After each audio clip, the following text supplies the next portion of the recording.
I'm Katie Haynes, or as some of you might know me, the Doctor. You can find me at KatieGangel44 on TikTok, and you have been listening to the Doctor Who Collectors podcast. Keep collecting. Speaking of which, I got this one, and I got all of these. I really should have a display for these. Larry, it's Fraser, and you use They All Say Who is Doctor Who? Where is he from? What does he do? They wonder who is Doctor Who? So I ask you, who's Doctor Who? Welcome back to the Doctor Who Collectors Podcast, the podcast that explores the crazy world of Doctor Who collecting and all kinds of Doctor Who merchandise. And sometimes just Doctor Who. Brought to you in part by Forbidden Planet and Bags Unlimited Incorporated. We are thankful to be on the air once again in 2025. I am Larry Van Mersbergen, your host, and I have been a collector now of Doctor Who since 1981. So it's a long time, and a long time to learn some things, and I always learn new things. So welcome to our 84th episode, celebrating Doctor Who collecting and much, much more. In case this is your first time, you can always skip past this part, but I opened one of the first Doctor Who stores in Chicago that exclusively served Doctor Who fans. It was back in 1984, and I called that little company Bundles from Britain. And interesting enough, we fast forward to about 2017, and I get a hold of a great little book called Red, White, and Who, the story of Doctor Who in America. In fact, I had the author, Stephen Warren Hill, on the show, and I found my company in the index, and it just kind of, it hit me kind of like, well, actually somebody remembers this? This is something else in a history book. So I made history. Well, at least in that book I did. But it's very humbling. But anyway, we live on page 384, and we're very proud to be a part of that wonderful book. You can find a link to buy that book at the front page of our website at DoctorWhoCollectors.com. I just want all collectors to have a copy. Enjoy it. We are part of the Direction Point Doctor Who network. Again, in this year, we're hoping to add more great Doctor Who podcasts to our network. So if you are a host of a Doctor Who podcast and you listen to this one, please join the Direction Point network. There is no cost to join. It's very easy.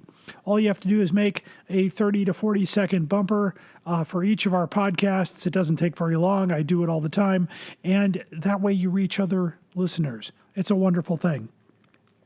So there you go. And of course, we share this network with some wonderful people, including Time Streams, which is up and running, Police Box in a Junkyard, the Doctor Who Target Book Club podcast, Traveling the Vortex, Doctor Who Literature, Time Ram, and many more.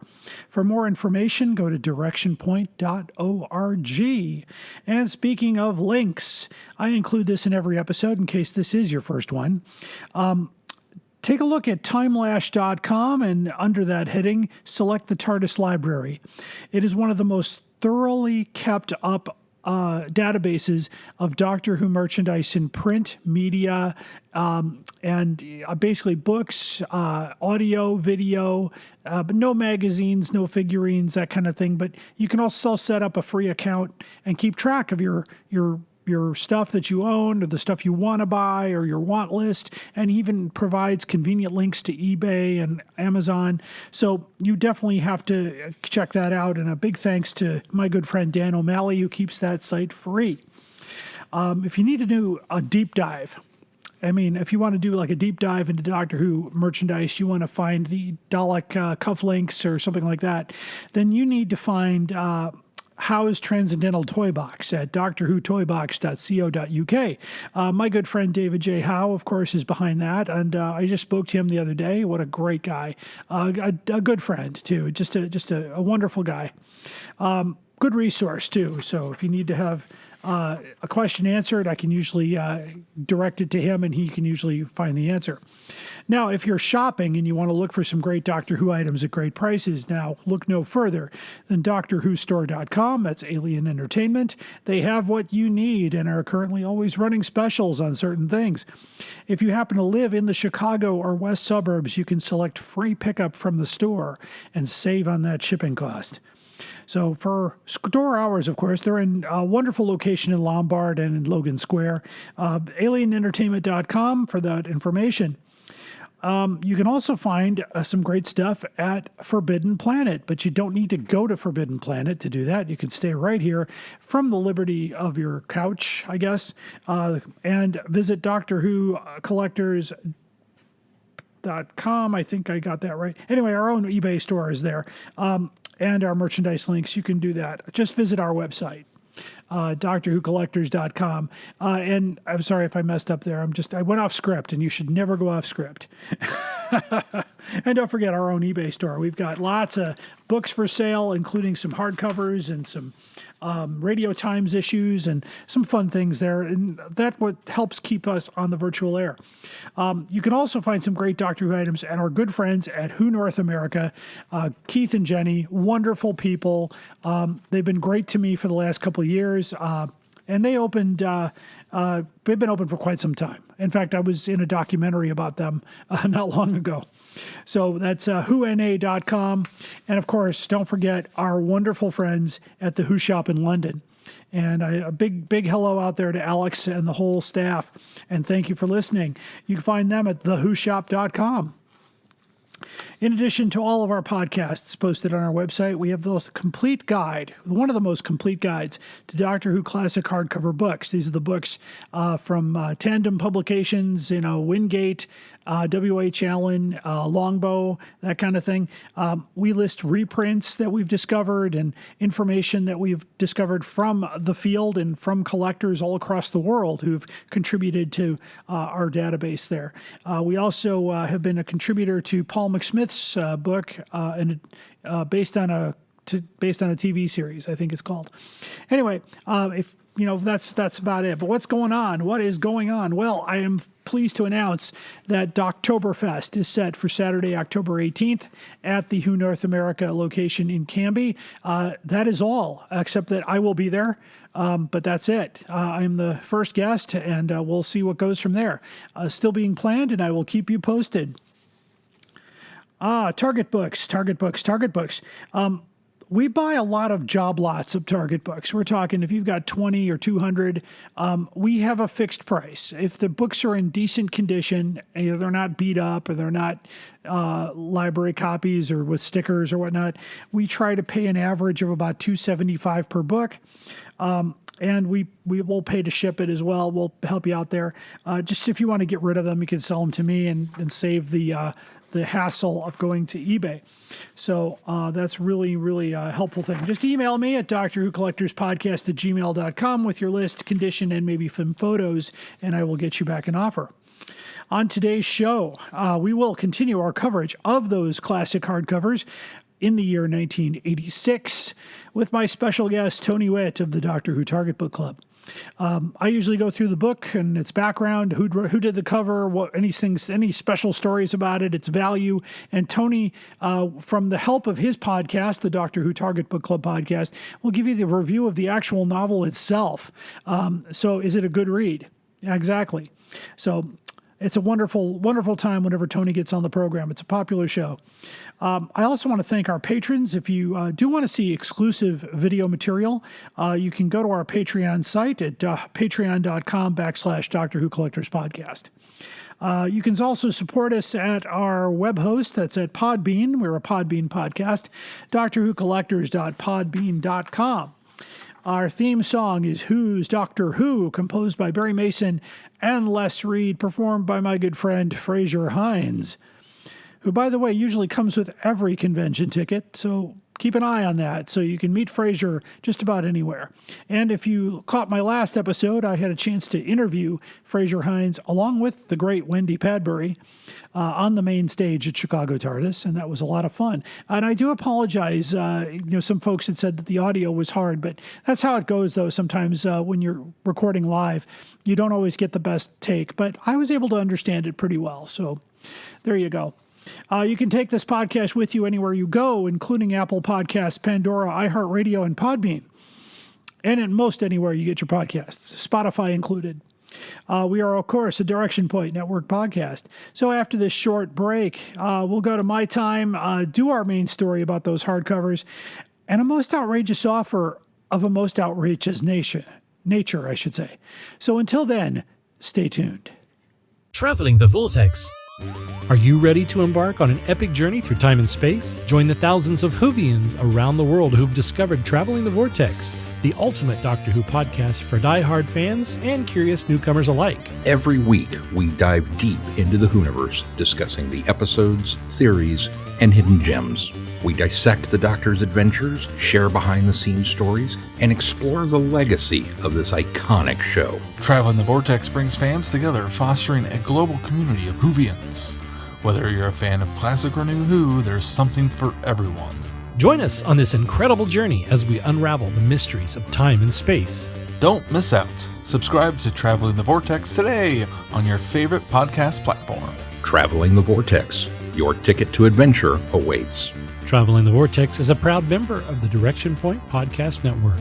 You're listening to the Doctor Who Collectors Podcast. Keep collecting. Hi, I'm Juliet. And I'm Nathan. Experience Doctor Who from the very beginning through a classic fan's eyes. And through the eyes of a new Who fan. Reminisce and relive those classic moments with Nathan as he offers fun insight. Or experience them for the first time with Juliet as she dwells on social issues, history, fashion, and the size of a flashlight. We're the Time Streams podcast. Find us on Spotify, Stitcher, or Apple Podcasts.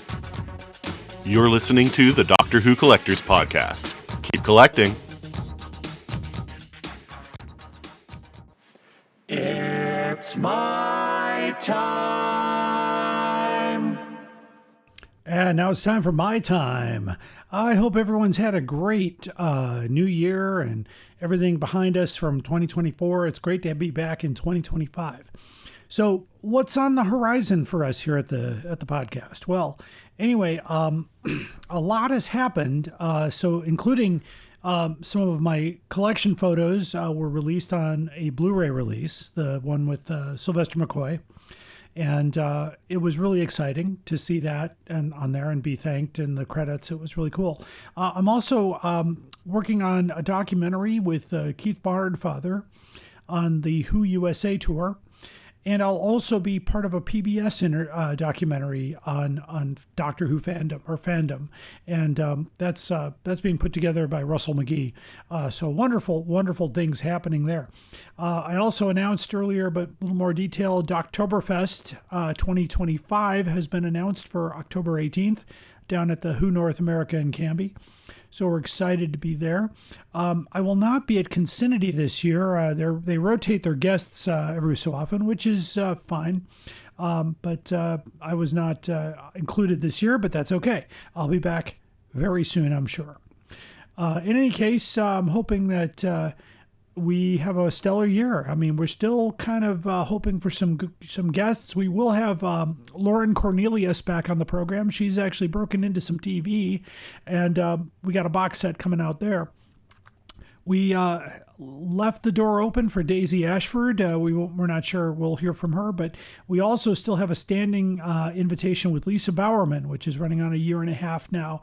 But she's very busy. She's working hard, and we'll see what we can do there. I also will reach out to several other people. So if there's, we'll get some folks on here. It's no big deal. Otherwise, I've got plenty to talk about. The collection is going well. Things are coming in slowly. We did get a Casio watch from Doctor Who Watch this Christmas from Casio. It was released in the UK, but I've managed to get one. it's kind of exciting. Big Finish is doing some great things, and there's some. I've got a Sirens of Time Gold Edition with a commemorative cassette, and that's a lot of fun. So that's my time for today. So after the quick break here, we'll get to the main story. Stay tuned. The vervoids are probably the best dirty joke in Doctor Who. They're hermaphroditic plants. A lot of plants are. So there you go. It's based on science. No, they'll ship anything. There are probably 11 and handle shippers out there. You just have to drill a hole where his mouth is, and you're all set. You know he needs the room. I've seen it in pictures. I'm not saying you're not a fan. I'm saying you don't know what the fuck you're talking about. Doctor Who gives a drunken Doctor Who podcast for the end times. You are invited on an adventure across all of time and space, in a completely random order. It's the Police Box in the Junkyard podcast.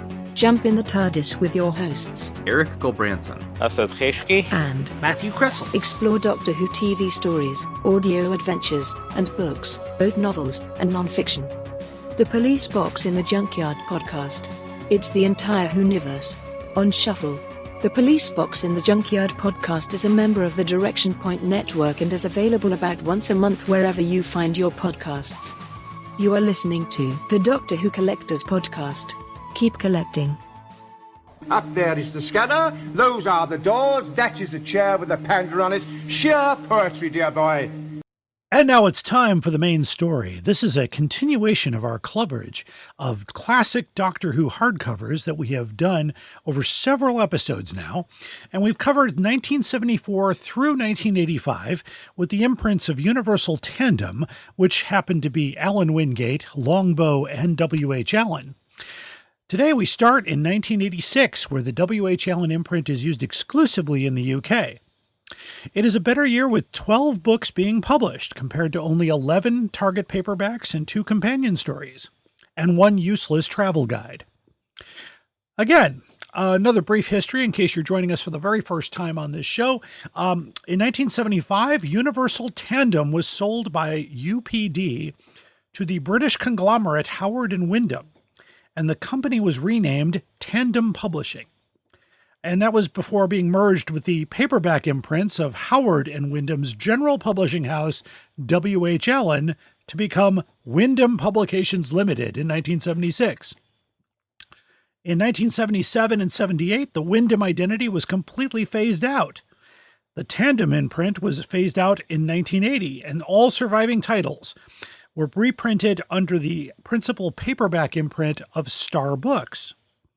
Target books were survived until 1993, and in the later years were exclusively used only for Doctor Who titles. The Alan Wingate imprint was retired forever at the end of 1987, and the W.H. Allen imprint is used until the hardcover run ends in June of 1988. The Target imprint was retired in 1994, but resurrected in 2011 and still used today by the BBC. Of course, anytime I talk about Doctor Who novels on this show, I am compelled by the Celestial Toymaker, the Ice Warriors, and even the Monoids to include our resident Doctor Who novelization expert, our good friend, Tony Whitt, the host of the Doctor Who Collectors Podcast. Welcome, my friend. Oh, good to see you, yes. Speaking of seeing things, probably not the Monoids. It's probably those aliens that were invisible who lived on the planet. Oh, yes, that's right. I can't remember the names of them. I just had to look at the list of books that were printed, and it was the most unusual select. I mean, as you looked at the titles, they were all over the place. Yeah. And it was a matter of, and as we go through the list, it'll become clear why. But it seemed like they were just trying to go, okay, what can we put out next? Mm-hmm. Quick, come up with a title. All right, yeah, okay, let's do that one. Because they were seriously having trouble with sales. And we'll learn more about that as we go. Of course, the publication of 16 books with one that was planned and never appeared. You'll find out about that one today, too. It's a bumper year, but the run will be coming to an end in just under 2 years' time. And so no more reprints will be done from any hardcovers, and W.H. Allen is clearly losing money on these books. These hardcovers today are extremely sought after. and you might have to steal the gold from Voga if you can get it back from Kelman. That's a tough call there. But anyway, they can be found in a couple different ways. These books can be found in what's either called ex-library edition, which is a book that is discarded, pulled, or stolen from a library of either a college or public nature, or a non-library edition, which was a retail store version or a publisher copy. No W.H. Allen titles from this year were sent to the United States since they were pulled from distribution in late 1985. As you learned in our last episode, my former company, Bundles from Britain, bought out the entire stock of everything they had in cases of hardcovers. Although a few hardcover titles did get imported specifically by some bookstores from W.H. Allen in the UK, and we'll learn about that when we get to 1988. 4 books were printed in the United States and were only known by a very small group of people. In fact, I didn't even know about them till a few years ago. So in going back to 1986, Tony, any relevant memories of that year for you that were any good? That would have been the year after my family moved from Virginia, where we had Doctor Who, back to Michigan, where we did not. In fact, the local PBS stations in Michigan were not playing Doctor Who until, I want to say 1987. Oh, wow. Because I remember that was the year also that station, whatever it was, got the Hartnell package for the first time. So that was the year I saw my first Hartnell stories. And after all those years of waiting, the anticipation was so much that, the reality of the situation came in with a clash. But it happens. It happens. Yeah, it does. But of course, as Doctor Who fans, we really did, we wanted to see those early stories. Mm-hmm. And I always reserve judgment later. Of course, I got lucky because I did see some, pirated copies of Hartnell stories prior to them being broadcast, but it was a whole different story seeing them in absolutely good clarity and figuring out how the stories go and what the history was. It was very interesting. Of course, in Doctor Who history in 1986, a few very key things that happened there. In February, the New Jersey network is the first to screen the package of the 5 surviving Patrick Troughton stories. So they were the first ones to get those. And also in February, the radio serial Slipback airs for the first time on U.S. National Public Radio. Oh, my. I don't know if you knew that. I did not. So it actually did air here. I did not hear it. I didn't know about it. I'm sure very few people heard it here. Well, and as you know, NPR is known for its vast listener reach. So. And now on NPR, 15 minutes of silence brought to you by the Mitchell Corporation. In March, the Tom Baker movies, or basically the omnibus episodes, commence on a number of armed forces network stations on military bases in the Pacific and Germany. So, and of course, by May of 1986, the BBC buys all the shares in Lionheart Television. So the BBC had previously only owned 2%, so they wanted a bigger stake of the company. The Western World TV and Public Media Incorporated basically was the other split. Lionheart was clearing a profit of about $1 million per year. In May of 86, setting off from Washington, D.C. with Peter Davison and Michael Grade, basically at the launch of this new enterprise for the BBC. Also in that summer, the Doctor Who USA tour begins its 2-year multi-city tour at 2 cities per week.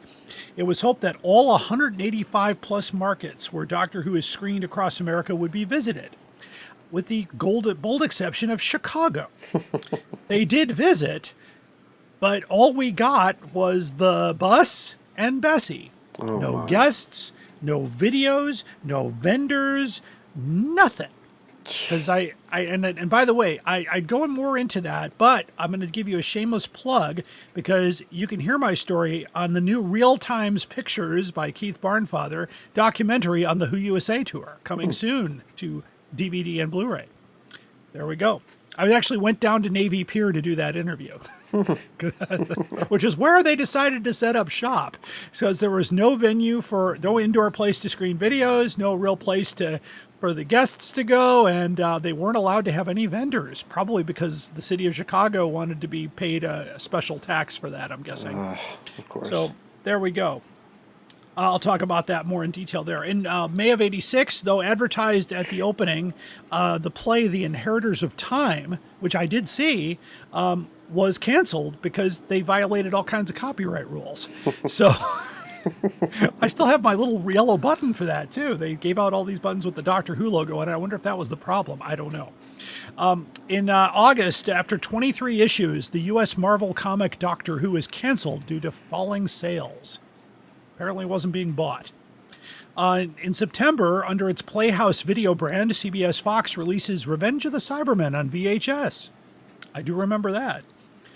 In August to December, Ballantine Books publishes U.S. editions of 6 make-your-own-adventure books and have been published by Severn House in the UK, rebranding them as Find Your Fate books, with new covers painted by the great Gail Bennett. Yes. And they retail for $2.50. I know you covered, at least I know, one of those on Jason's show. We did one and we did one for ours to fill a gap, and it filled it very entertainingly. And the artwork for the U.S. versions are beautiful. Yeah, Gail Bennett was, I actually met Gail back in the early 80s. She did all the artwork for Fantasy Empire magazine. Mm-hmm. In fact, most of the covers is her art, and she did the Doctor and the Enterprise ones that were in the official book that Gene Airy did, not the version we reviewed. Right. Anyway, and later in October, on the 50th anniversary of the BBC television, BBC Enterprises takes out a 7-page ad in the publication Variety magazine, where Doctor Who gets one whole page. Wow. In 1986, later that year, the North American Doctor Who Appreciation Society closes its doors. And we were supposed to get TARDIS 23 in November, but was canceled due to the fact that the owner had skipped the country on a federal warrant for unpaid federal taxes. Now that I had heard of. Yes, so that actually happened, and there were guests confirmed for that. In fact, I bought tickets, and about a year later, I got an envelope in the mail, and it had a check for the amount I paid for the tickets. So it was obviously somebody was running the books and decided they had to refund all the money. So as far as my memories of '86, I was in high school at the time, senior year of high school, and I remember Bundles from Britain was still doing very well. We were doing lots of shows, especially Star Trek shows. That was real big back in those days, and just kind of winding up that and thinking about what I was going to do with the rest of my life. So I hadn't really gotten that far yet. Doctor Who was still being shown in Chicago. We had to wait through the entire Hartnell, Troughton, Pertwee, Baker run, Davison run to get to the new stories for Colin Baker. So the good old WTTW Chicago was like, Dad, we're going to get to those, but first we're going to make you go through the entire thing again. I'm like, oh my gosh, I got to go through the whole Baker run again, which was not a bad thing. I love the Baker stories. Please don't hate me out there, folks, for saying that. But it was just I had seen the Baker run 7 times already at that point. And yeah, I still watch the show, but I was like, I want some new stuff. And getting to the books, in 1986, all of the Doctor Who hardcovers will either be W.H. Allen, Nelson Doubleday, or Amereon, and even maybe an Aeonian. We'll see. Hardcovers this year are all printed with laminated covers. The Nelson Doubleday will have a dust jacket. All Allen books will feature the neon or Sutton logo in various colors. None of these books were available for sale in the United States at the time. So we start in January, and this is a book we're just going to showcase for the moment. No need, we've covered it on a previous episode, but this is the American version of Revenge of the Cybermen. Oh, wow. And you'll notice, viewers of this podcast will see that, wait, that's the Pinnacle logo. It is. And of course, Pinnacle had already done its run, but it turns out the owners of this company licensed the logo for some of their books. Not all the books have this logo. This one just happens to have it. But each of these Amereon books have a different cover and a different spine and even a different size. So it was very interesting. This one happens to still be in the shrink wrap. It was published, no price is known on the book.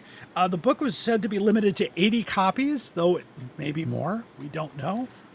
This was copied straight from the UK Target paperback in a process involving photocopying and rapid page stuff. I don't know. I read it's all in red, white, and who, so you can go back there. This book has often been called the pinnacle hardcover, which has been put out there by some collectors. And unfortunately, I verified this with Kensington Books a few years ago. And if you've heard my previous episode on this, you already know. I wrote to them and I said, hey, did you guys do any cloth-bound books? And I got a very polite reply from one of their archivists that said, all of our books were paperback. We never did any hardcovers. But this is one of those anomalies. Of course, this came out during a time when we were actively Doctor Who dealers and had no idea it existed. So we don't know where these sold. But they started popping up on Amazon just about 6 or 7 years ago. Did they ever have dust jackets, or were they always like that? Always like this. And this one is in the shrink wrap. So this is exactly how it was. So with the title, the logo, and I've never seen the inside, so I'm a little afraid to open it. But so copies are pretty hard to find. I've only seen one for sale, and it went for about $100, but it could be more now. I don't know. You might find it in sealed condition or unsealed condition. So we're not going to review these, but 2 more of these books will come out this year, and that'll be the last time you see these books, due to the fact that the license, I guess, was revoked. So that's how that worked. Let's see. I'm gonna here. All right. So next, on January 18th, we get the book "The Mark of the Rani" by Pip and Jane Baker, with a cover by Andrew Skilleter. Price of £6.50, which in today's money would be $22.80. 3,000 copies were printed. None were sold in the United States. No prints from this cover are available at this time from Andrew Skilleter. We're not sure why. I've reached out to Andrew, but have not heard a reply.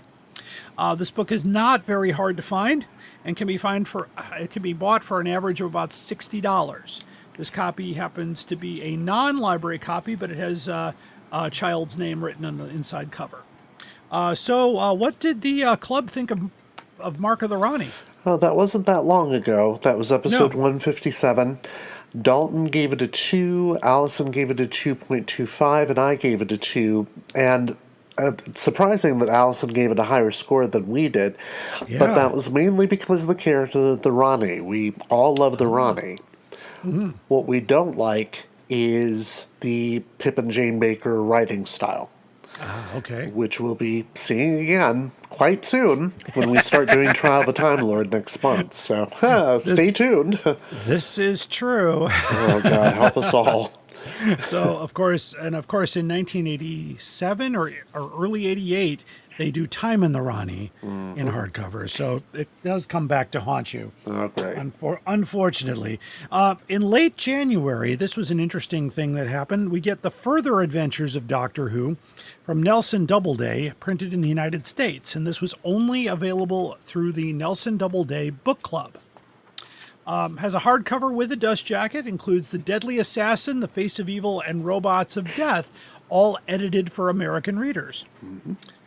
60,000 of these were printed, and a few were sold by dealers. Bundles from Britain did sell this book. I figured out a little trick from Nelson Doubleday. When you joined the club, you had to buy 6 books. It never said you couldn't buy 6 of the same book. So I tested that theory, and they sent me 6 of these beauties. So this is one of the ones I bought in '86. The other 5 we put up for sale. I think we sold them for $20 each. I was able to go back. Gene joined the club and bought 6 of the other ones. So we were sneaky, but that's how that worked. And of course, since these stories were covered in previous episodes, we're not going to have those reviewed. But as far as finding these, it came out relatively easy to find. You'll see these as low as $20. But did you ever get a copy of this one, Tony? Yeah. In fact, I got both volumes of it. Oh. And I think one of them actually came through the Sci-Fi Book Club. Yes, it did. But it only came through book clubs. It was never sold as a retail product outside of people like us. So Yeah, it's an interesting deal that they did. Of course, during the time when Doctor Who was very popular in the United States, Nelson Doubleday jumped right on that, got the licenses, and I did read this one, and it's quite interesting. I didn't notice a lot of changes in the style of writing from the Target book, just maybe some word changes here and there, but definitely not a bad and a very good printing too. The book is very solid. It's sewn in signatures, so it's a very high quality book. A nice thing to find. Not too hard to find if you're a collector. Of course, on February 20th, we unfortunately get The King's Demons by Terence Dudley. A cover this time by David McAllister. 3,000 copies printed with a price of £6.50. The book was planned for May, but got pushed up due to a big delay with Vengeance on Varos, which actually never, ever got published in hardcover. So it got completely pushed off the shelf. This book is not hard to find, and you could find it as low as $30 with Bad King John and all. Not a favorite story of mine, and glad it was only 2 parts on the screen. So I do remember you guys talking about this one. So what did the club think? Yes, we're not necessarily fans of Terence Dudley, though as you will see, we actually like Black Orchid a bit better than this one. And Dalton gave it a 2. This is episode 141, by the way. Dalton gave it a 2. Allison gave it a 1.5. I gave it a 2. Trey Corte gave it a 3. He was a guest on that episode, and I think he did like it more than we did, mainly because he has some specific memories attached to that one. So you should definitely listen to that episode and hear what Trey has to say. But we weren't impressed. The normal 3 of us were not impressed. The usual 3, I should say. Oh, right. And I remember seeing this one as a camera copy that someone had copied over on PAL, and it was very difficult to see because some of the scenes were really dark. And then when I saw it for real, it didn't really improve things. No. So, unfortunately. And of course, the introduction of the cover character of Chameleon, so which they didn't know what to do with once they had him. But yeah, so there we go. The King's Demons. Again, if you really want to get this book for your collection, you'll find it cheap. You won't get gouged for it. Interesting, I want to point out, though, that on the back of the book, it says it's distributed by Lyle Stewart in the USA, but Lyle Stewart never got these. So they forgot to take those off the off the books. In March, we get The Savages by Ian Stewart Black, with another cover by David McAllister, 3,000 copies. This one gets a price increase up to £6.95, which would be $26 today. This would not be the last price increase because things were not going well. These were to basically the reason for it was to offset bad sales. The cover art was based on the 1972 photo shoot for the 3 Doctors. And I have a comparison here. I had to dig out this copy of Radio Times, and so here's Hartnell, and here he is here, and you can kind of see the exact. That explains a lot. Yeah, so that's where he got it from, and the TARDIS on the cover, of course, is from the 80s, and looks a lot different from the one Hartnell would have actually piloted. The painting of this cover was on display at the Doctor Who Experience in Cardiff in 2016. The cover is owned by the artist at this time. So just a note about the story. If you go back a few episodes for me to my interview with Peter Purvis, he talked about this story. He had no idea he was being let go until the final script changes were made when they were filming episode 4. Inez Lloyd came up to him, put his arm around him and said, "I'm sorry, my boy, we're going to have to let you go. We're going to go with younger blood." And that was kind of a hint towards Michael Craze and Annika Wills coming up in the next story. Jackie Lane, of course, gets fired in the middle of War Machines.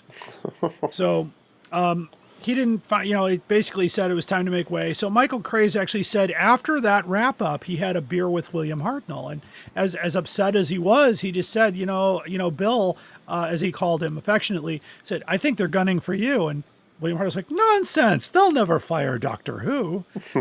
Well, in the middle of season 4, yeah, they do. So that's exactly what happened.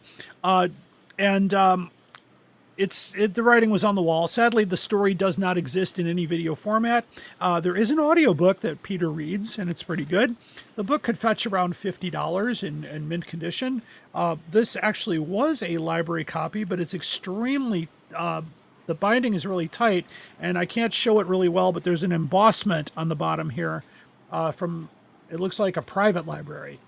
So, but I won't call it's more mint than that. But anyway, this was a very early episode for you. So what did the club think of the Savages? Yeah, not the earliest of this set of episodes, but episode 25, we read this one, and yeah, Dalton liked it okay. He gave it a 3, but Allison and I both gave it a 2 for different reasons, but neither of us were terribly impressed by it.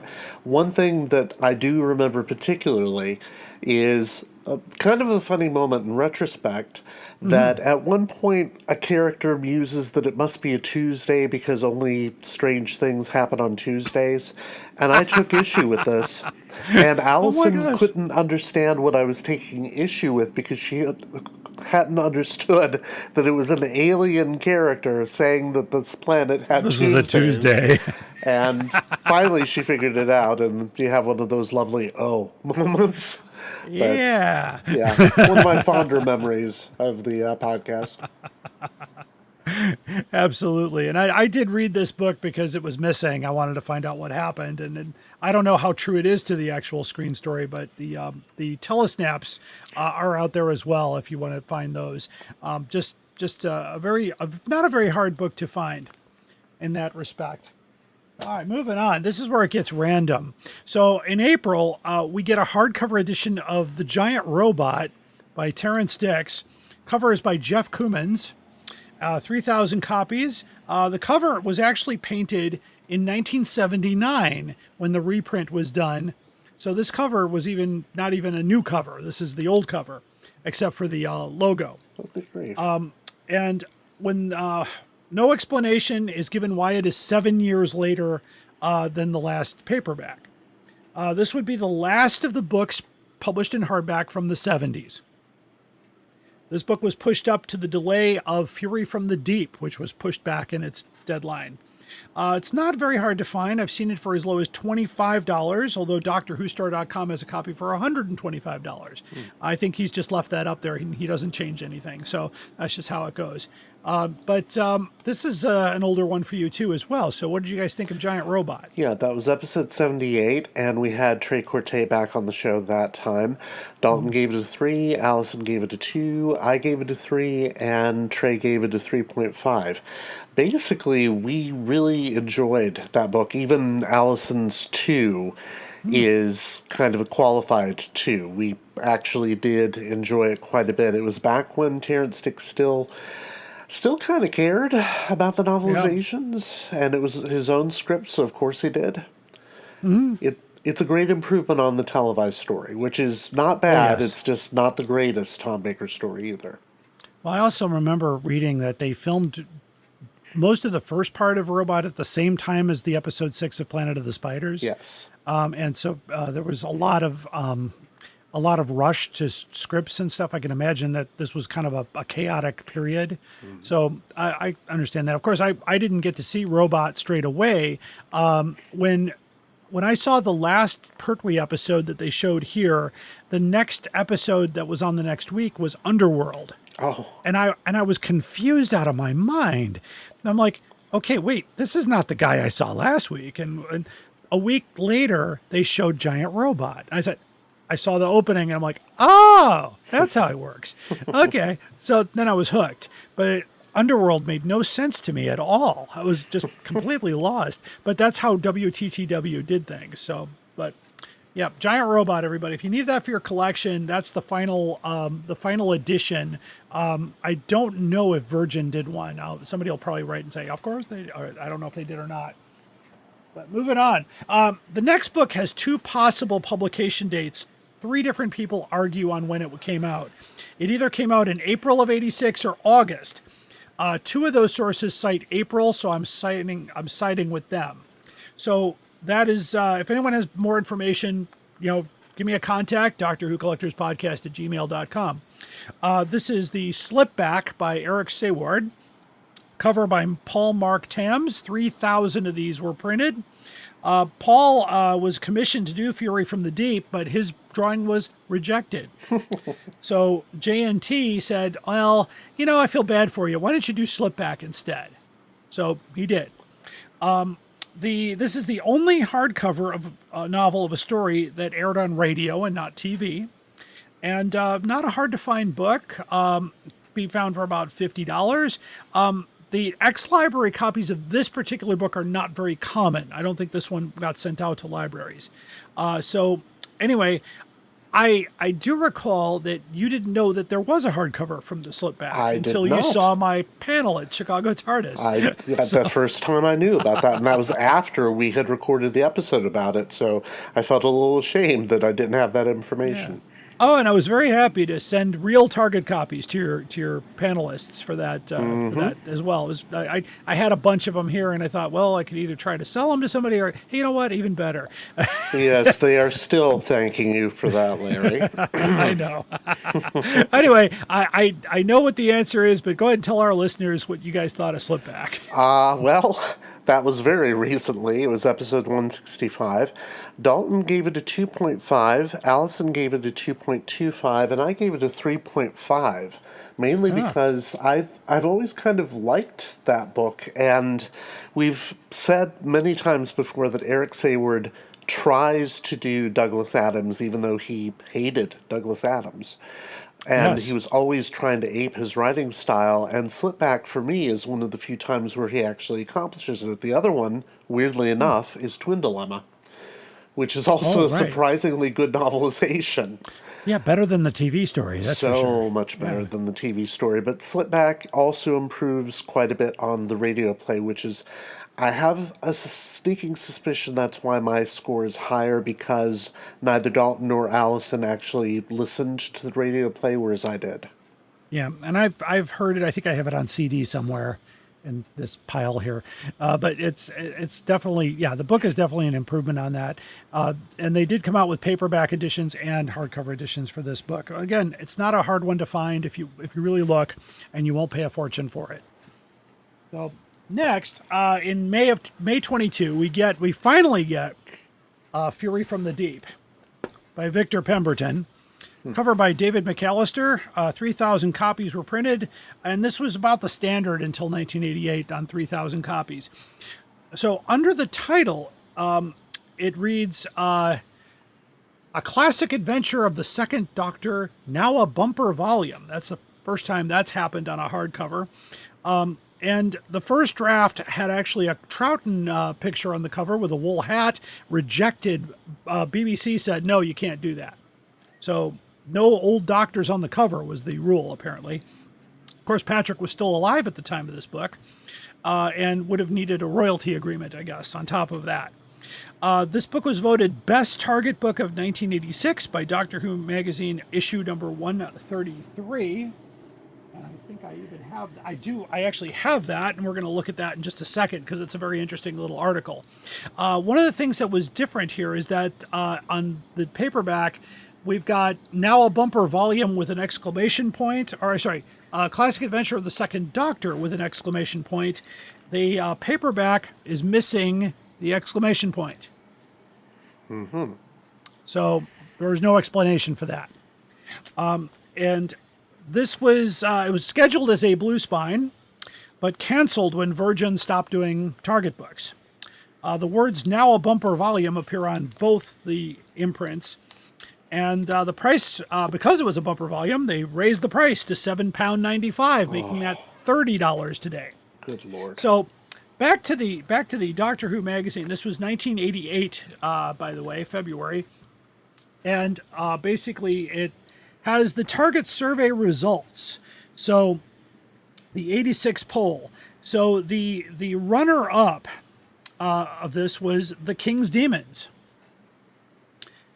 Anyone who could take a TV script which seemed to be half finished and turn it into a compelling read such as that deserves a vote. But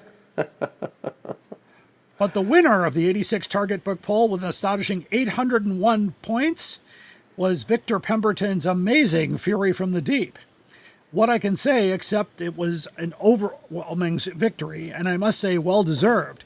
And I think that, although brief, Les Bailey of Wester Supermare gives it an accolade justifies, I am now convinced this was never a television serial. It all actually happened. Oh, my. This article was by Gary Russell. Of course it was. I was just about to ask you. And I could hear Gary Russell's fingerprints all over that article. So yeah. So when I dug this out, because there was another magazine poll, and I didn't have that copy. I don't have all the Doctor Who magazines. I have a pretty good selection of them, but I happen to have number 133 in the archive, and I thought I'll just pull that out and read it. And I thought, oh, I got to read this in the podcast. That is so Gary Russell. But today, the book averages in price of about $76 for a copy in hardcover. This one happens to be a new copy. And, you know, I'm sorry for that. And it does have the £7.95 on the back. So what'd you guys think of the bumper volume? This is a weird one. Episode 41, because Dalton gave it a 4 and Allison gave it a 2.5, but Allison said that Dalton's score was a scathing 4 and hers was a rave 2.5 because Dalton had to really went out of his way to justify his high score, whereas Allison said it's a 2.5, but I really enjoyed this, and I gave it a 3.5, so looking back, I must have liked it, which is the memory cheating, possibly because I know that I hated the Pescatons. Yes. So I have a feeling it was the strength of the story that carries this along more than anything else. It possibly, I'll have to look at it again, it possibly does have amazing prose and whatever Gary and that other person were huckstering. But yeah. Apparently. And of course the episode is, most of the story is, I believe the whole story is lost, but it has been animated. At least I think it was animated. Yes, it's a very good animated version. And I remember the first appearance of the sonic screwdriver, I believe, is in that story. So if my memory serves. So just a really interesting thing about Fury from the Deep. But next, this is what's interesting. This happens, of course, in the United States. Also in June of '86, we get this copy of Doctor Who and the Loch Ness Monster by Terrence Dix on the Amereon publisher label. According to Red, White, and Who, only 40 copies of this got published, making it a very rare book, if that's the case, and not much else is known about it, except for their method of photocopying the target book with the license they had and creating these books. This is still in the shrink wrap, and it's still got the barcode on it, Doctor Who Loch Ness Monster with the ISBN and all that. So, it's an interesting book. I encourage you to, basically, if you want to find the review of this one, either go back to Tony's show or my show, and you can find the review on that. So I can't even tell you what it might go for, except I saw a copy for $75 once, and I don't know if that's accurate. So I don't see them come up very often, so good luck if you want to get a complete... I have a complete set of these American books, but I got a lot of help. My special thanks to Stephen Warren Hill, who sold me most of these. He actually went out years ago when he was writing Red, White, and Who, and then bought up as many of them as he could. And I thought, well, that was smart. So absolutely. So he might have a few. If you see him, he might sell you one. So there we go. Next, in June of '86, we get Doctor Who and the Celestial Toymaker by Jerry Davis and Alison Bingman, cover by Graham Potts, and we go back to that £6.95 price. Mr. Potts, who did the artwork here, is also known for doing the cover for Doctor Who: A Celebration. His likeness of Michael Gough was so close, they had to pay Michael Gough for the artwork. Oh, Lord. Clara and Joey on the cover are very close to their on-screen image, and it was voted the best cover in that same issue of Doctor Who Magazine number 133. Director Bill Sellers has his name misspelled in the credits. He has 2 L's in his name. They only put 1. A large version of this cover you can find in David J. Howe's book Time Frame from 1993. Of course, the Toymaker would not appear on television until Neil Patrick Harris portrays him in the 14th Doctor specials last year. Peter Purvis, in my interview with him, said that Michael Goff was the most amazing actor to work with. And at the time, I believe he was also the husband of Annika Wills. Only one episode of this story exists, however, it's been animated. And the book now is getting harder to find. Since talking about Neil Patrick Harris for a moment, that was such a popular moment that people wanted to find out about the first episode. And since it hadn't been released yet, these books got, pulled up pretty fast by people, wanted to read them. So it was kind of an interesting thing. So you can find these for about $150 in new condition. I believe this is a new copy. Yeah, it's still new. So what did you guys think of this one? This was episode 23, and it was one of Dalton's first low scores. He gave it a 2, and it was the first time that Allison gave a book higher than Dalton did, and she gave it a 3. And that made me the outlier because I gave it a 1. I have never liked this book for various reasons, including one of them being it has 2 authors on the cover, but there's only actually one author. Right. Because we suspect that Allison Mingham, who was Jerry Davis's partner at the time, actually wrote the entirety of the book. And if you look at the prose, there are certain signs that show that, yes, an American author definitely wrote this book and not the original author. And I know Jerry Davis had written many other books before, so you probably could recognize his prose if you read, since you've read so many of them. Oh yeah, absolutely. Yeah, that makes sense. Wow. Yeah, and I believe it's the only book I've seen with 2 authors on the cover, because even the War Games book just has Terrence Dix on it. No, in fact, it has Malcolm Hulke on it. Pardon me. It's just that the first 100 copies had Malcolm Hulke's bio with Terrence's picture. And that one's very hard to find, I know. But now we move on to the last of the American hardcovers in June. This is Image of the Fendahl. And you can tell by the stunning artwork. Sorry for the reflection. That's how this one came out. Each book was different. This one is still in the shrink wrap, limited to 50 copies. And all I know is that it's very hard to find. And the last time it was for sale, it was selling for 165. We've already covered Image of the Fendahl in this show, so we don't need to cover it there. But this was the last book that Amereon has published. And you can find out more in Red, White, and Who, Story of Doctor Who in America by Stephen Warren Hill. And unfortunately, when I asked Steve if there was any follow-up, he said that the owner of the company had passed away. So there was nothing more to be said. But if you do go on to like a book site and search for Aeonian or Amereon, they did a lot of books, a lot of reprints, a lot of great classics, a lot of novels, and just 5 Doctor Who books. So something to have for the collection. In September here, we get Black Orchid. If I didn't just turn 2 pages here, let me just double check here. Yep. Black Orchid by Terrence Dudley with a cover by Tony Massaro.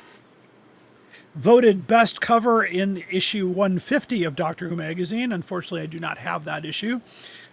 There's not much else about it. 3,000 copies were printed, as done with previous W.H. Allen books. Very hard book to track, since price-wise it went from $20 to $512. And this is an ex-library copy, because it is very difficult to find in new condition. So what do you guys think of Black Orchid? That would have been episode 133, and Allison did not agree with the Doctor Who magazine assessment of that cover. In fact, she said she saw the cover and said no, and decided to sit that episode out. So instead, we had Jason Miller of the Doctor Who Literature podcast with us. Dalton gave it a 2.5, Jason gave it a 3.25, and I gave it a 3.5 because once you get past the 30 to 40 pages of cricket in the book, it actually turns out to be a very good adaptation of the book and expands the story, but still has some strange weirdness going on with Terrence Dudley. But other than that, yeah, it was a pretty decent read. Okay, very good. I'm going to backtrack one minute here, because in my script I actually left out one book, and I want to go back to it. I wondered about that. Yes, Doctor Who and the Seeds of Death came out just before Black Orchid by Terrence Dix. 3,000 copies were printed, and I did not do the research, so I'm going to see if I can figure it out from here.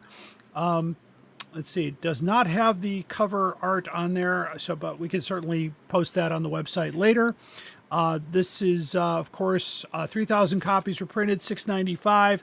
I don't have any price information on it, but what do you guys think of Seeds of Death? That would have been episode 47, and for that one we had Skip Benninghouse, who at the time was doing the Fiction Paradox podcast. Oh, yes, very good podcast. He gave it a 3, Dalton gave it a 3.5, Allison gave it a 2, and I gave it a 3.5. So we mostly liked that one. Okay, and I actually liked it watching it. I thought it was a good story for Patrick. I especially love the scene where he's in the foam and the bubbles bubbling. He goes, "Oh no!" and goes down. Very comical, and some of the stories that I heard from Fraser Hines, because I was very lucky to be able to interview both Fraser and Wendy on the main stage at Chicago TARDIS. That was a really fun interview. And Wendy was extremely happy afterwards too, because I had asked questions that they had never been asked before. So that was a lot of fun. So there you go. That's a nice Ice Warrior. I'm guessing this was by either Tony Massaro or by David McAllister, because Andrew Skilleter, as you notice, has disappeared from the lineup. So I wonder I don't know exactly what happened there, but it's all business, I'm sure. Next we get, in October, we get The Ark by Paul Erickson. Cover by David McAllister, 3,000 copies printed. There is a price increase to £7.25 or $27 in today's money. So imagine this little hardcover would be $27. The reference of the Doctor's picture is actually from the Celestial Toymaker.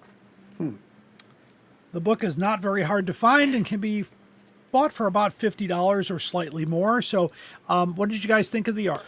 That one was the earliest episode we had, episode 22, and neither Dalton nor Allison were on that one. Instead, we had Jenny Ingersoll, Jenny Fleck as she is now, but Jenny Ingersoll at the time, and Rory Jobst was also on that episode for his only appearance. Jenny gave it a 3.5, Rory gave it a 3, and I ended up giving it a 2. So I think that tells you something. The non-Doctor Who fans rather appreciated the prose and the story, and the Doctor Who fan didn't. So yeah, not as much anyway. And I do remember all of this story exists. I remember, and I do remember seeing it, and it was interesting, but a little sometimes confusing. So, but that's the way that William Hartnell goes sometimes. But that's The Ark. So again, you had to pay almost $27 for this one back in the day. And I think it's worth less now. I think I said 20, 50. So it only doubled in value in the last so many years. Boy. Next we get, in November, we get The Mind Robber by Peter Ling, on a cover by David McAllister. Distribution on the back says USA, but no hardcovers were sent here. Roughly 3,000 copies. The TARDIS on the front is drawn from the same 80s model that's been on all of these, so not a TARDIS that Patrick Troughton would have driven. And I believe his picture does not appear on the cover. Colin Young, my good friend, owns the original artwork for this book, and he actually loaned it to the Doctor Who Experience for exhibition. And book not very hard to find. You could find it for about $100. That's about where it's been going. And so, did you guys like The Mind Robber, or did you not like The Mind Robber? It looks like we really liked The Mind Robber. That was episode 44. In fact, Stephen Fodor, who from the Too Much Scrolling podcast, was on. Gotcha. And he gave it the lowest score, but it was 3.7. Wow, and that's low. Yeah. Dalton gave it a 4.25, and I gave it a 4.5, because that book is just really one of the best of this whole set of Doctor Who novels. I can't stress enough how good Peter Ling's writing was, and what a shame it is that we didn't get more stories from him, because we would have got more novels. This is his only one. Yep, the only one. So That's a shame. Yeah, I don't remember reading this one, but I remember enjoying the 5-part story. Just enough. And I guess recently, if you follow Fraser Hines on social media, he actually ran into the actor who took over for him when he got sick, and hadn't seen him in many years. So it was his name was Hamish something.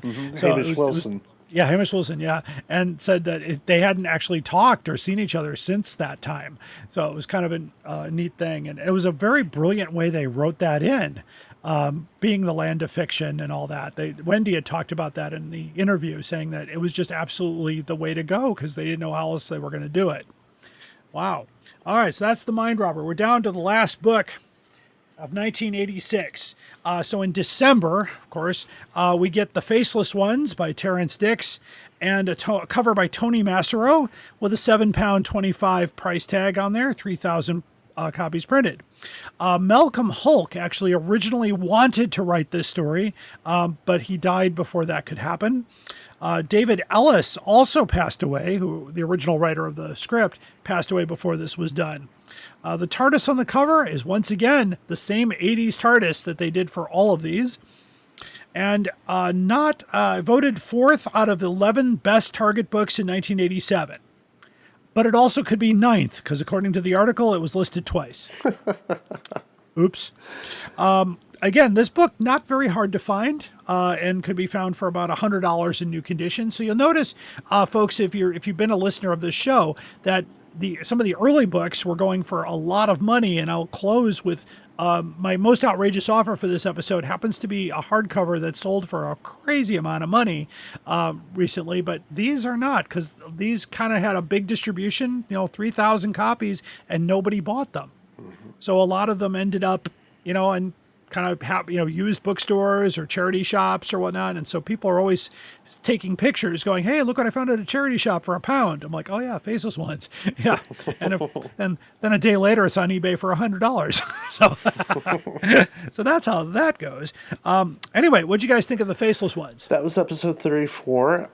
It was not a favorite of the panelists, but we did have Trey Corte on for that one again, and he gave it a higher score, but only by a hair higher than mine. Dalton gave it a 2, Allison gave it a 2, I gave it a 2.75, and Trey gave it a 3. And I can only imagine how much better that book would have been if Malcolm Hulk had been able to write it, because, his prose style would have definitely covered and papered over any problems that plot particularly has. Speaking of which, I have a story about Faceless Ones. Please. The very first time I ever read this novelization, it was a library copy, and it was a local library in Otisville, Michigan, and I happened to find it there when I was visiting my sister over the summer. The hardcover or the paperback? The hardcover. Hardcover. Interesting. Okay. That explains a bit, because I know some places were able to import them from England. But Lyle Stewart did not carry this book. So interesting that the library here. And I've heard more stories about people saying their local library had a couple of these here and there, because a copy of Unearthly Child was discovered at a library sale. Oh, wow. And it actually, I think it resold for almost $800. Crazy. But it's an interesting thing. I remember I did enjoy the animated version of this. I got the steelbook copy. It was very cool to see what they did. I even enjoyed I don't know if you saw it, but there's a scene where they have a picture of Roger Delgado on the wall. Yes.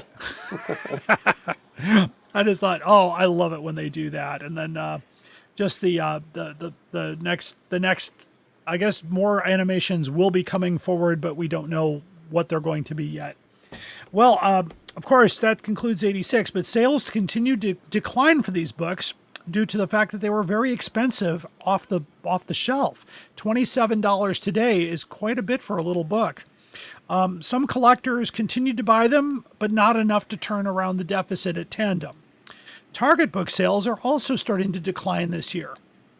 So the U.S. market was picking up, but they stopped Target book distribution on a wide scale. Only certain titles got sent over here.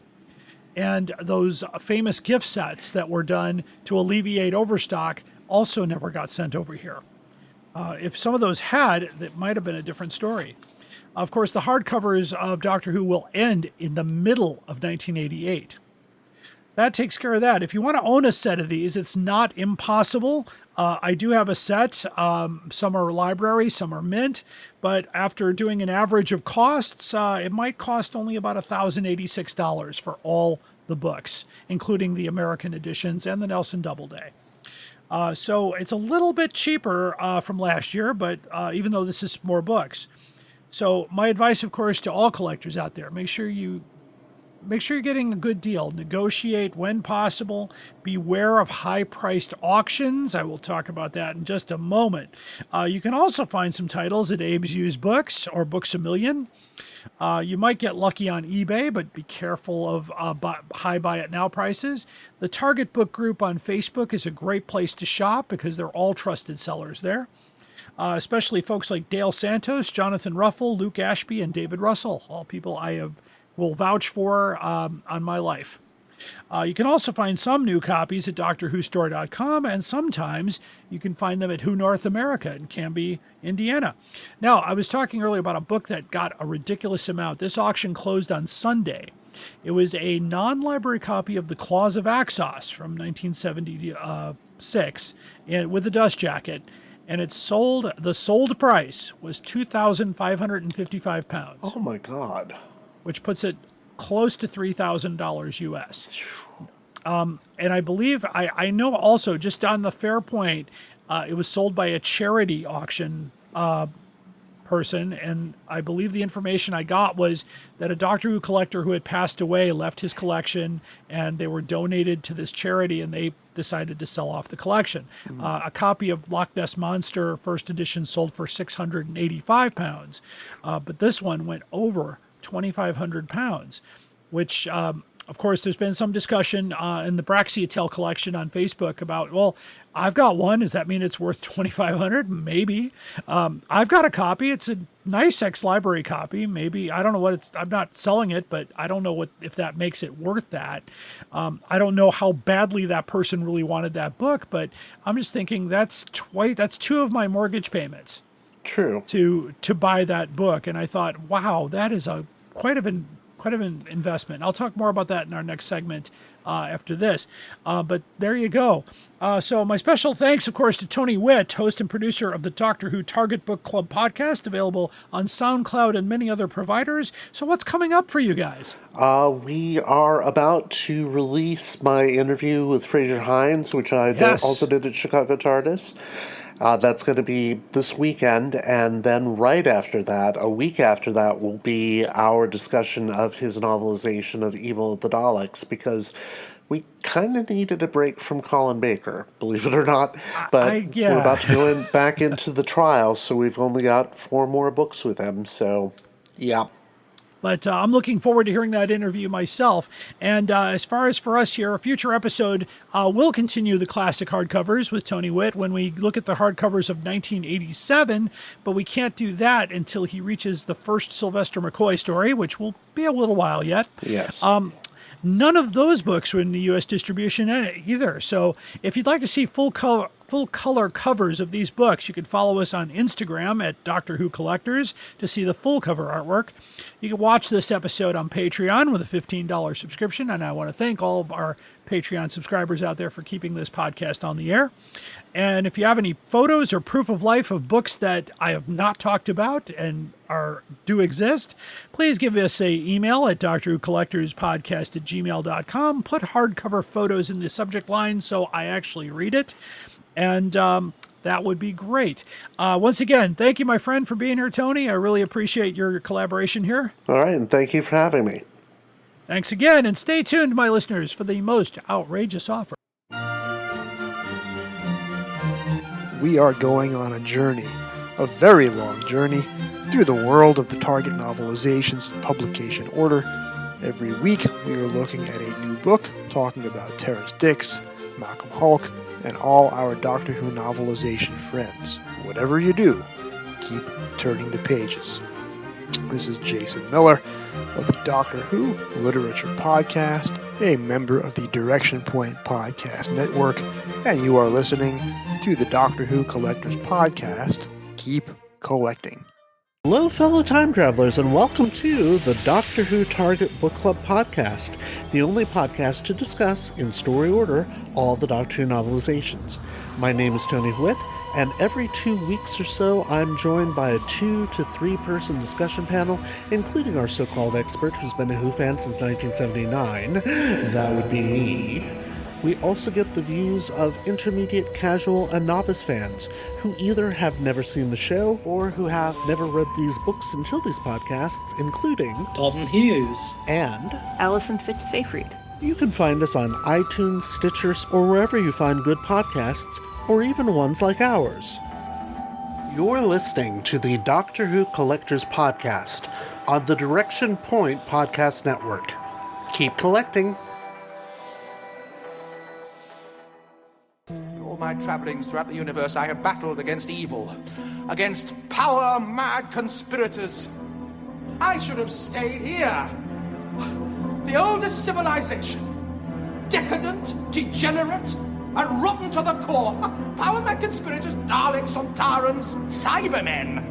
They're still in the nursery compared to us. 10 million years of absolute power. That's what it takes to be really corrupt. And now it's time for the most outrageous offer. The most outrageous offer is a Doctor Who or Doctor Who related item that appears to be priced way beyond where we believe it should be. And I'm going to throw out a little controversy here because my item today was something that I found as I was in the process of bidding on certain things here and there, and I noticed this. I put a bid in pretty early on this item and had no idea it was going to reach the price level it did. But what I'm talking about here is a non-library copy of Doctor Who and the Claws of Axos in pretty good shape. It was a slight tear in the dust jacket, but from a book from 1976, not too bad. But anyway, it's sold for £2,177. I did not do the connection to dollars, but probably close to $2,300. That's a little crazy. It appears to have gone overseas because they charged him £132 in shipping. So now, firstly, I want to point out that it was sold by a charity. It appears a Doctor Who collector had passed away and willed his collection to a auction house. So the money was raised for charity. But still, that seems a bit pricey. It's close to the level of the Planet of the Daleks one we did a few back, and I don't remember the price, but it was crazy. But this kind of begs the question now. Now, I put this into the website, and I now calculate the ex-library copy based on this to be worth about £1,000, and that doesn't make any sense. It shouldn't be that much, and this book should not have reached that level, but it did. And so, unfortunately, I don't think the person who bought it is ever going to get that back. I don't think that's going to happen twice, but it's just something that happens out there. You know, it used to bother me, and now I'm like, oh well, hey. People had said they got in on the bid, but then got out as soon as it got over £1,000. But I didn't think it would go to £2,000. For me, this is like 2 mortgage payments. That's just absolutely beyond what I think is reasonable, and I do think it's an outrageous price. So I did post it in the Braxia Tale collection on Facebook, and there was a little debate back and forth, but not much, because people were wondering then, what are their copies worth? And somebody even had the bold thing to say, well, just because it's sold for that doesn't mean it's worth it. And I'm like, I have to say, well, it kind of is, because we're not talking about a starting auction price here. We're talking about a closed sale. And I get people all the time that say, hey, look what this is worth. And they show me an eBay page where there are no bids. And I said, well, that's not what it's worth. No one's bought it yet. And they'll argue with me and say, well, but that's the price. I said, no, that's a starting price. If it doesn't sell, I bet he relists it for slightly less. So that's, I'm talking about a confirmed closed. And I'll have the picture up on the website. I took a screenshot of the closed sale, and I still have it in my feed. So it's definitely there. While I'm scrolling around here, I'm going to pull it up while I'm talking, but it's just a absolutely crazy price. So let me see if it's still here. Yeah, here it is. And it does not give me the price in dollars, so it's still the same, $21.77. But that's just crazy. It's sold on January 12th at 2:00 in the afternoon. So that is it. So these early hardcovers, if you have one in non-library condition, and I have a few of those, but I don't know if it's going to go for $2,400 or $2,200 or 2,100 pounds. Well, if you got the money and you're serious about spending that kind of money, all power to you, because I've got a lot of stuff in my collection. I'd be more than happy to sell you. So there you go. That's the most outrageous offer, and that wraps it up for the Doctor Who Collectors Podcast. Thank you for listening. I want to thank my guest today, Mr. Tony Whitt, for helping me out with these classic hardcovers of 1986. And stay tuned for what's coming next. I really don't have anything on the schedule right now, but I guess you'll be as surprised as I am. So thanks again for listening to this show. Tell your friends, and keep collecting.